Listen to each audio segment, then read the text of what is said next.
தேசம்னு ஒரு நாடு. அந்த நாடு நாடு நாடு நாடு நல்ல நாடு. நாடு நாடு நாடு நாடு நல்ல நாடு. நாடு நாடு நாடு நாடு நல்ல நாடு. ரொம்ப நல்ல நாடு. நாடு நாடு நாடு நாடு நல்ல நாடு. ரொம்ப நல்ல நாடு. நீர்வளமும் நிலவளமும் நிறைந்த நாடு. நீர்வளமும் நிலவளமும் நிறைந்த நாடு. பொன் பொருளும் விளை பொருளும் நிறைந்த நாடு. பொன் பொருளும் நிறை பொருளும் நிறைந்த நாடு. தர்ம நெறி நீதி நெறி ஓங்கும் நாடு. தர்ம நெறி நீதி நெறி ஓங்கும் நாடு. ஆமா, மகிழ்ச்சியாக மக்கள் எல்லாம் வாழும் நாடு. மகிழ்ச்சியாக மக்கள் எல்லாம் வாழும் நாடு. வீரத்திலும் குறைவில்லாத பந்தள நாடு. ஆமா, வீரத்திலும் குறைவில்லாத பந்தள நாடு. அந்த நாடு நாடு பந்தள நாடு நல்ல நாடு. ரொம்ப நல்ல நாடு. நாடு நாடு பந்தள நாடு நல்ல நாடு. ரொம்ப நல்ல நாடு. இந்த பந்தள நாடு இருக்குல்ல, அது மிகவும் சிறப்பு வாய்ந்த நாடு. அப்படி என்னக்கா சிறப்பு? அந்த நாட்டுல குடுக்கறவங்களே யாரும் இருக்க மாட்டாங்களா? அது குடுக்கறவங்க யாரும் இருக்க மாட்டாங்களா? ஆமா. என்னக்கா சொல்றீங்க?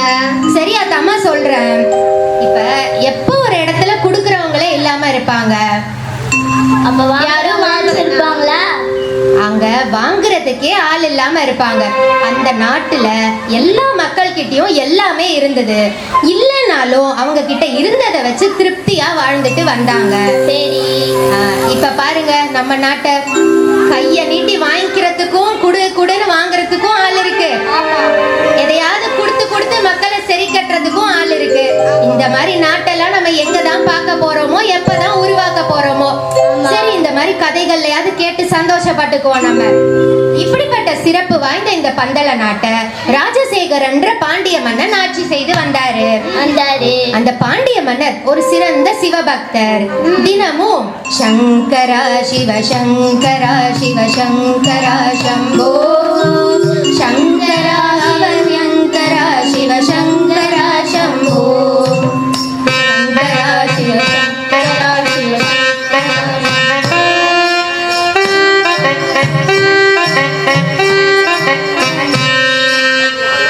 இப்ப நாட்டுல மக்களுக்கு ஏதாவது குற்றம் குறை இருந்தா யாருக்கிட்ட போய் கேட்பாங்க? கடவுள் கிட்ட போய் கேட்பாங்க. மன்னன் கிட்ட முதல்ல கேட்பாங்க. ஆமா. இப்ப மன்னனுக்கே ஒரு குறை இருந்தா அவர் யார்கிட்ட போய் கேட்பாரு? கடவுள் கிட்ட தான் கேட்பாங்க. அப்படி மன்னனுக்கு ஒரு குறை இருந்தது. மன்னனுக்கு என்னக்கா குறை? அந்த மன்னனுக்கு பல ஆண்டுகளா ஒரு குழந்தை இல்ல. அந்த கவலை தான் அந்த மன்னனுக்கு இருந்தது. அடடா, அது ரொம்ப பெரிய கவலை தானேக்கா? ஆமாமா. இப்ப சாதாரண மக்களுக்கே குழந்தை இல்லைங்கும் போது அவ்வளவு வருத்தப்படுறோம். இதே மன்னனா இருக்கான், அவனுக்கு அப்புறம் ஆட்சிக்கு ஒருத்தன் வரணும். அதுக்காக குழந்தை இல்லைன்னா எப்படி? சரி, அவர் பார்த்தாரு, கடவுள்கிட்ட தான் நம்ம கேட்கணும். சிவபெருமான் இருக்காருல்ல, அவர்கிட்டயே கேட்டுக்கலான்னு தினமும் பூஜைகள் செய்யும் போது மனசு உருகி பிரார்த்தனை பண்ணிக்கிறாரு. மீனாட்சி சொக்கேசா மனமது இறங்காதா, வேறு துணையார் எனக்கு சொல்லையா.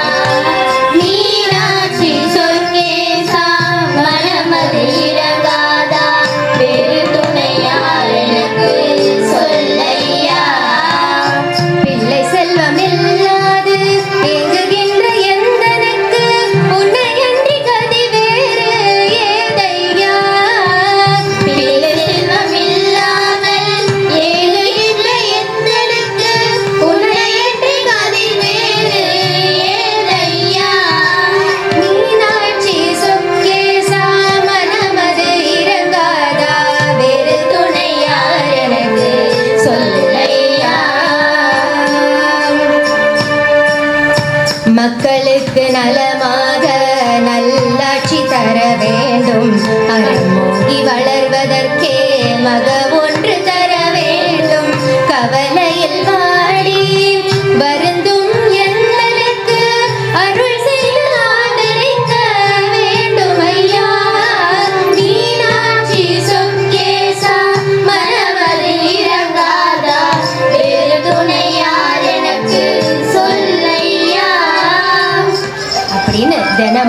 சிவபெருமானுக்கு பூஜை பண்ணும் போதெல்லாம், அப்பா மீனாட்சி சொக்கேசா, எனக்கு ஒரு குழந்தைய நீ தரக்கூடாதா? எனக்காக மட்டும் நான் கேட்கல, எனக்கு அப்புறம் இந்த நாட்டு மக்கள் எல்லாம் நல்லபடி பாதுகாக்கிறதுக்காகவாது எனக்கு ஒரு குழந்தைய நீ தரக்கூடாதான்னு மனசு உருகி உருகி வேண்டிக்கிறாரு. இப்படியே போய்கிட்டு இருக்க ஒரு நாள் மன்னன் வேட்டையாடுறதுக்கு காட்டுக்கு போனாரு. வேட்டையாடி முடிச்சிட்டு ஓய்வு எடுத்து கொண்டு இருந்தாரு. அப்ப சலசலன்னு ஓடுற பம்பை நதியினோட சத்தம் ஒரு பக்கம், காத்துக்கு மரங்கள்லாம் அசைஞ்சு எழுப்புகின்ற சத்தம் ஒரு பக்கம், காட்டு விலங்குகள்லாம் எழுப்புற ஒலி ஒரு பக்கம், இது எல்லாத்துக்கும் நடுவுலயும் ஒரு குழந்தை அழற சத்தம் மன்னன் காதுக்கு கேக்குது. மன்னன் நினைச்சாரு, நம்ம பல வருஷமா குழந்தை வேணும்னு அந்த குழந்தைய பத்தியே நினைச்சுக்கிட்டு இருக்கோம். அதனால எங்கேயோ குழந்தை அழற மாதிரி நமக்கு சத்தம் கேக்குது, கேக்குற சத்தம் எல்லாமே குழந்தை அழற மாதிரி நமக்கு கேக்குது போல அப்படின்னு நினைச்சாரு. சரி, யோசிக்கிறாரு, போய் பாப்போமா வேண்டாமான்னு. நேரம் ஆக ஆக அந்த அழுக சத்தம் அதிகமா கேட்டுக்கிட்டே இருக்கு. சரி, இன்னும் மன்னன் கிளம்பி போறாரு சத்தம் வந்த திசையை நோக்கி. அங்க போய் பார்த்தா கையையும் காலையும் அசைச்சுக்கிட்டு ஒரு குழந்தை அழுதுகிட்டு இருக்கு. மன்னனுக்கு அப்படியே அதை அள்ளி தூக்கிக்கணும் போல ஆசையா இருக்கு. அவளுக்குள்ள ஒரு பாசம், அன்பு, இனம் புரியாத உணர்ச்சிகள்லாம் வருது. ஆனாலும் அவருக்கு ஒரு குழப்பம் மனசுல, இது யாரோட குழந்தையா இருக்கும்? இப்படி மனுஷங்களே வர்ற பயப்படுற இந்த காட்டுக்குள்ள யாரு இந்த மாதிரி குழந்தைய விட்டுட்டு போயிருப்பாங்க? இதை நம்ம எடுக்கலாமா வேணாமான்னு உட்கார்ந்து யோசிச்சுட்டு இருந்தாரு. அப்ப அந்த பக்கமா ஒரு அந்தணர் வந்தாரு. மன்னன் கிட்ட, பல காலமா நீ குழந்தை வேணும்னு அந்த கடவுள் கிட்ட பிரார்த்தனை பண்ணல, உன்னுடைய பிரார்த்தனை எல்லாம் அந்த கடவுளுக்கு கேட்டுருச்சு. உனக்காக கடவுளே அளித்த குழந்தை தான் இது. நீ என்ன பண்ற? இதை எடுத்து அரண்மனைக்கு போய் அங்க வச்சு வளர்த்துக்கிட்டு வா. இவனோட 12 வயசு வரும்போது இவன் யாருன்னு உனக்கு புரியும் அப்படின்னு சொன்னாரு. சரின்னு மன்னனும் அந்த குழந்தைய அப்படியே எடுத்து தூக்கிக்கிட்டான். பார்த்தா அழகான குழந்தை, ரொம்ப பேரழகு. அந்த தெய்வ கடாட்சம்னு சொல்லுவாங்கல்ல, அது அப்படியே அந்த குழந்தை முகத்துல தெரியுது. அப்ப அந்த அந்தனர் சொன்னாரு, இது ஒரு தெய்வ குழந்தை தான், நீ எடுத்துட்டு போய் வளர்த்துட்டு வான்னு சொன்னாரு. கழுத்துல மணிமாலையோட அந்த குழந்தை பிறந்திருந்தது. இப்படி மணிமாலையோட பிறந்திருக்கிறதுனால இந்த குழந்தைக்கு மணிகண்டன்னு பேர் வச்சு அழைச்சு வா அப்படின்னு சொல்லிட்டு அந்த அந்தனர் மறைஞ்சு போயிட்டாரு. மன்னனும் அந்த குழந்தைய அப்படியே அள்ளி அப்படியே நெஞ்சோட அணைச்சுக்கிட்டு சந்தோஷம் தாங்கல, அப்படியே அரண்மனைக்கு ஓடி போறாரு. போய் அங்க அரசி கிட்ட இங்க நடந்த எல்லாத்தையும் சொன்னாரு. அரசிக்கும் ரொம்ப சந்தோஷம். நம்ம பெத்தா மட்டும்தான் பிள்ளையா? இப்ப கடவுளே நமக்கு கொடுத்ததுன்னா ரொம்ப சிறப்பு இல்ல, அதை விட சிறப்பு இல்ல அப்படின்னு அவங்க பெத்த பிள்ளைக்கும் மேல பாசம் காட்டி பாராட்டி சீராட்டி தாளாட்டி வளர்க்க ஆரம்பிச்சாங்க. கண்ணே என் கண்மணியே, கண்ணுறங்கு கண்மணியே, மாணிக்க மணி முத்தே, கண்ணுறங்கு கண்மணியே, தாலேலோ கண்ணே தாலேலோ, மணியே தாலேலோ, மணிகண்டா தாலேலோ, கண்ணே தாலேலோ, மணியே தாலேலோ, மணிகண்டா தாலேலோ.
பாசமா பாராட்டி சீராட்டி வளர்த்த அந்த குழந்தைய குருகுலத்துக்கு அனுப்பி வைக்கிறாங்க.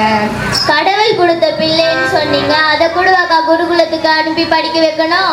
என்னதான் இருந்தாலும் அது தெய்வ குழந்தையாவே இருந்தாலும் இப்ப மனுஷனா தானமா பிறந்திருக்கு. அதனால குருகுல கல்வி அவசியம். அடுத்து வேற மன்னனா ஆட்சி செய்ய போறாரு. சரி. மத்த கலைகளையும் அவர் கத்துக்கணும்ல, அதுக்காக குருகுலத்துக்கு அனுப்பி வச்சாங்க. அங்க மணிகண்டன் சகல வேத சாஸ்திரங்களையும் வில்வித்தை, வாழ்வித்தை, யானை ஏற்றம், குதிரை ஏற்றம் எல்லா கலைகளையும் கற்று தேர்ச்சி பெற்றான். அதுவும் எப்படி சாதாரணமான மாணவனால இல்ல, வாத்தியாரே மெச்சக்கூடிய அளவுக்கு மாணவனா இருந்தான். இப்போ அந்த வாத்தியாருக்கு தெரியுது இந்த வந்திருக்கிறது ஒரு சாதாரண குழந்தை இல்ல, இது ஒரு தெய்வ குழந்தைன்னு. அதனால மணிகண்டன் கிட்ட போய் சொல்றாரு, பா உன்ன மாதிரி இவ்வளோ வீரத்திலையும் அறிவிலையும் சிறந்த ஒரு அரசகுமாரனை நான் இதுவரைக்கும் பார்த்ததே இல்ல. ஆனா உன்னே பார்த்தா எனக்கு சாதாரண மனுஷனா தெரியல, நீ எனக்கு அந்த கடவுளின் ஸ்வரூபமா தான் தெரியுற அப்படின்னாரு. கண்டுபிடிச்சிட்டாரு வாத்தியாரு. வாத்தியார்னா வாத்தியார் தான்ப்பா. இப்படி தன்னுடைய மகனுக்கு எல்லா கலைகளையும் கத்து கொடுத்த அந்த வாத்தியாருக்கு குருதட்சணை கொடுக்கணும்ல. அதனால மன்னன் பொண்ணு பொருள்னு எல்லாத்தையும் குருதட்சணையா கொண்டு வந்து கொடுத்தாரு. ஆனா அந்த வாத்தியார் என்ன பண்ணாரு, மணிகண்டனை மட்டும் தனியா கூட்டிட்டு போய், அவருக்கு தான் தெரிஞ்சிருச்சுல இவன் தெய்வ குழந்தைன்னு. அதனால மணிகண்டன் கிட்ட பணிவா ஒரு வேண்டுகோள் ஒண்ணு வைக்கிறாரு. மணிகண்டன் சொல்றாரு, பா நீ மட்டும் மனசு வச்சேன்னா ஒரு காரியத்தை எனக்காக செஞ்சு கொடுக்க முடியும், அத நீ எனக்கு குருதட்சணையா தருவியான்னு கேட்டாரு. அப்படி அவர் என்ன கேட்டாருன்னா, அந்த குருதேவருக்கு ஒரு மகன் ஒருத்தன் இருந்தான். ஆனா பாவம் அவனுக்கு கண்ணு தெரியாது, வாய் பேச முடியாது, காதும் கேட்காது. குருதேவர் என்ன பண்ணாரு, மணிகண்டன் கிட்ட நீ மனசு வச்சா நம்மள மாதிரியே என் பையனும் இந்த உலகத்தை பார்க்க முடியும், நம்ம பேசுறது எல்லாத்தையும் கேட்க முடியும், அவனாலையும் பேச முடியும். அதனால மாட்டேன்னு சொல்லாம இத மட்டும் எனக்காக பண்ணுப்பா, குருதட்சணையா கொடுப்பான்னு கேட்டாரு. மணிகண்டனும் அந்த குழந்தைய தொட்டு ஆசீர்வாதம் பண்ண உடனே அந்த குழந்தைனால பார்க்க முடியுது, பேச முடியுது, கேட்கவும் முடியுது. இப்படியா மணிகண்டன் தன்னுடைய குருகுலத்தை முடிச்சுக்கிட்டு திருப்பி நாட்டுக்கு வராரு. இப்படி மணிகண்டன் குருகுலத்துல இருந்து வர்ற வேலையில அரசனுக்கும் அரசிக்கும் ஒரு மகன் ஒருத்தன் பிறந்திருந்தான். ஆனாலும் மணிகண்டன் மேல துளி கூட பாசம் குறையாம தான் அவங்க 2 பேரும் வளர்த்துட்டு வந்தாங்க. இப்படியே நாட்கள் போகுது. 12 வருஷங்கள் ஆகுது. மணிகண்டன் ஒரு ராஜகுமாரனா மட்டும் இல்லாம அரசனுக்கு சேவகனாகவும் இருந்தான். இப்படியே ஒரு 12 ஆண்டு போச்சு. அந்த மகிழ்ச்சி கேட்ட 12 ஆண்டும் இப்ப முடிஞ்சாச்சு.